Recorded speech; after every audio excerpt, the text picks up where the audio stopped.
So hi and welcome everybody to Try This week. We have Craig Smith back again from BigPicture Learning, and we're talking very much about how we apply some of the things that we need to do in a more effective and simple way.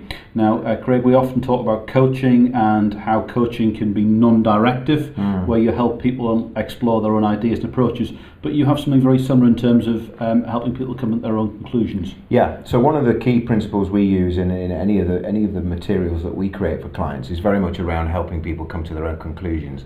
So rather than telling them what to think or to feel, we actually give them the impetus to feel or think what we're, in the direction that we want them to go. So I guess the analogy with this is that often when we're managers or leaders and we're trying to present an argument or we're trying to present some information that we want to elicit a behaviour change, we'll spend hours refining that from the raw data to turn it into something like a graph or a pie chart or something like that.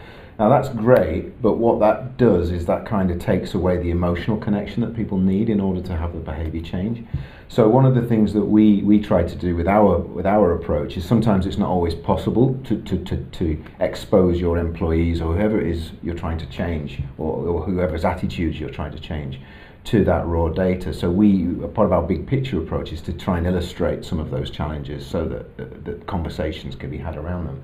But a simple technique, and I guess this is my try that technique for this week, is how can you, if there's something that really matters to you and you really want your team to kind of do something about or behave differently in order to get a different result, how can you actually get them to experience that for themselves? So the example I often use is one of my clients has a great technique which they call voice of the customer, which in and of itself doesn't sound particularly revolutionary, but actually what they do is people will go out just with a phone and they'll talk to a customer, and maybe as a part of a regular meeting, and they'll say, if they've picked up something that actually would be quite useful for other people within the organisation to hear, they'll just say, would you mind if I just videoed you for a few minutes and you can ask you some questions and you can give your honest responses. Please give us honest responses.